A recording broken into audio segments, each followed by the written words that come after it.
Shalom jemaat Tuhan yang terkasih, saya Feby Anggriani membawa kita dalam renungan hari ini, di mana kita berada pada saat ini dan bagaimanapun kondisi kita pada saat ini, kiranya kita tetap punya kerinduan untuk mendengarkan sebagian dari firman-Nya. Adapun nas Alkitab yang menjadi dasar renungan kita pada hari ini, terdapat dalam Mazmur pasal yang ke-71, ayat yang ke-17 hingga yang ke-18 dengan perikop doa minta perlindungan di masa tua. Berbunyi demikian, Ya Allah, Engkau telah mengajarkan aku sejak kecilku, dan sampai sekarang aku memberitakan perbuatan-Mu yang ajaib, juga sampai masa tuaku dan putih rambutku. Ya Allah, janganlah meninggalkan aku, supaya aku memberitakan kuasa-Mu kepada angkatan ini, keperkasaan-Mu kepada semua orang yang datang. Pada kesempatan ini, tema renungan hari ini yaitu sepanjang usiaku ingin memberitakan perbuatan-Mu yang ajaib. Saya akan mengawali renungan kita pada hari ini dengan sebuah pengantar cerita pendek yang berjudul Ombak dan Jejak Kaki. Pada suatu hari, seorang ayah mengajak anaknya berjalan di tepi pantai. Mereka berjalan di antara ombak dan juga air laut. Ayahnya meminta anaknya menginjakkan setiap bekas jejak kakinya yang dia tinggalkan, setelah dia lebih dulu berjalan 5 langkah di depan anaknya. Ayahnya juga meminta anaknya melantunkan lagu, yakni lagu yang berjudul Jalan Serta Yesus dengan penuh semangat dan sukacita. Di awal perjalanan, anak itu penuh sukacita. Dia sangat bersemangat dan sangat lantang untuk bernyanyi. Sesekali, anak itu juga melompat untuk dapat meraih jejak ayahnya. Di sepanjang perjalanan, dia sempat kagum atas ciptaan Tuhan yang boleh dilihatnya, terkhususnya binatang-binatang kecil yang ditemuinya di tepi pantai. Lama-kelamaan, anak itu sepertinya kelelahan dan berhenti.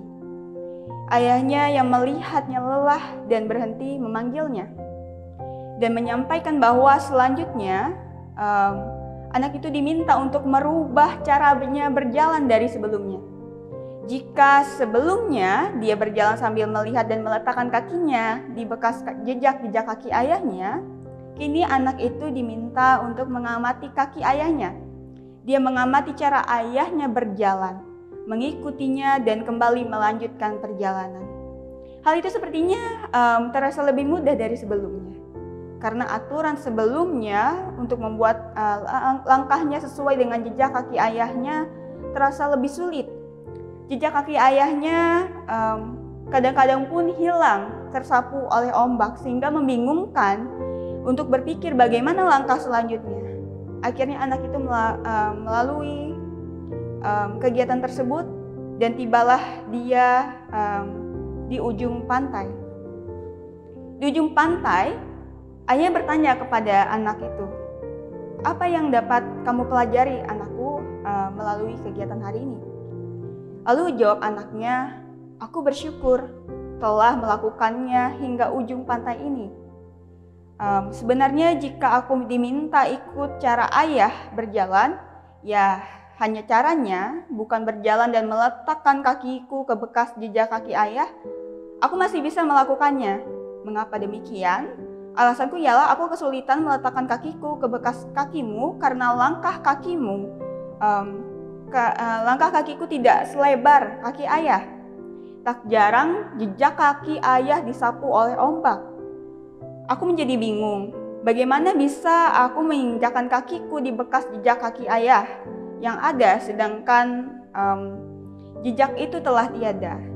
Kalaupun soal menyanyi tadi yang semangat dengan lantang, ada kalanya juga aku dapat lelah untuk menyanyikannya berulang-ulang. Meskipun demikian, ketika aku melihat ayah di depanku dan ada inisiatif lainnya yang ditawarkan oleh ayah, aku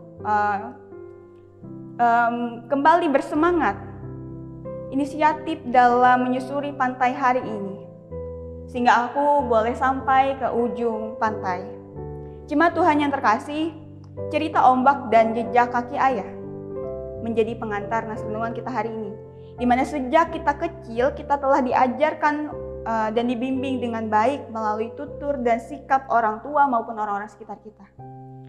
Dalam hal ini meskipun kita tidak sepenuhnya dapat mengikuti jejak kaki mereka yang telah mereka tinggalkan, tetapi cara mereka berjalan memberikan kita kesan, dan tak jarang cara berjalan mereka pun ada kemiripan dengan kita. Artinya cerita tadi menyampaikan bahwa orang-orang terdekat kita sangat berpengaruh dalam memberitakan sukacita bagi dunia.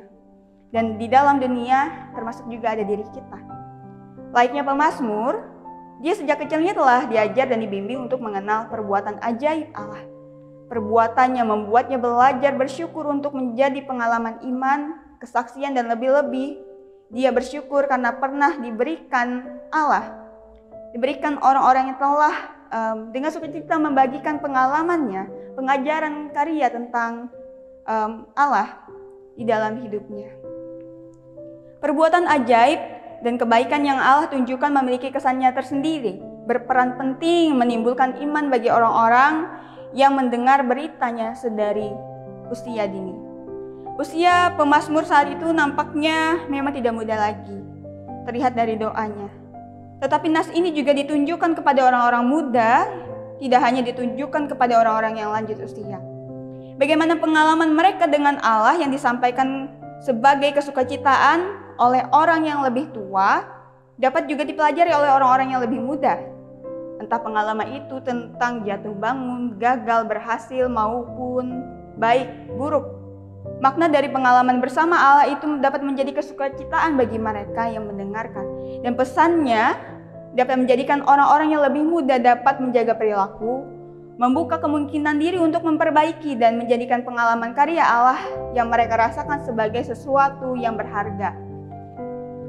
Sebuah cerita sukacita yang telah didengarkan itu dapat menggerakkan hati untuk berdampak baik dan bahkan menjadi teladan bagi orang-orang sekitar kita.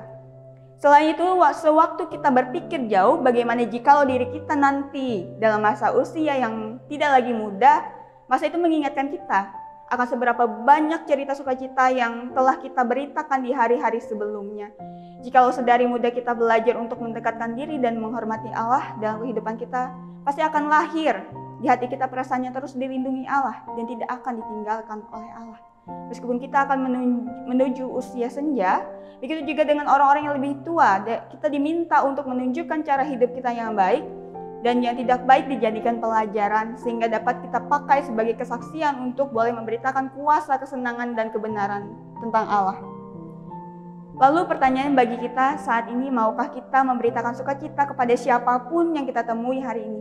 Maukah kita memberitakan perbuatannya yang ajaib di dalam kehidupan kita? Sudahkah kita mengajarkan cara hidup yang baik dengan penuh sukacita kepada orang-orang sekitar kita?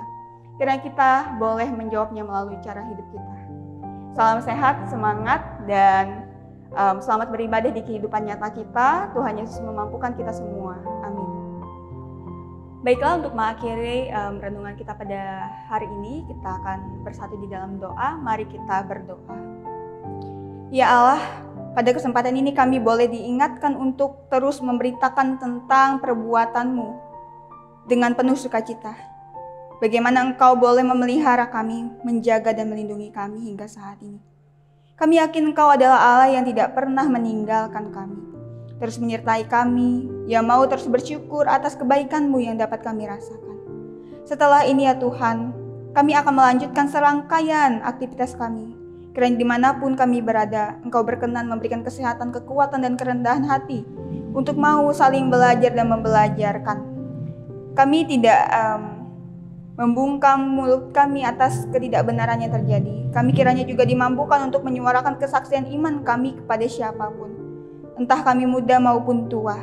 Inilah doa kami, di dalam nama Yesus Kristus kami berdoa. Amin.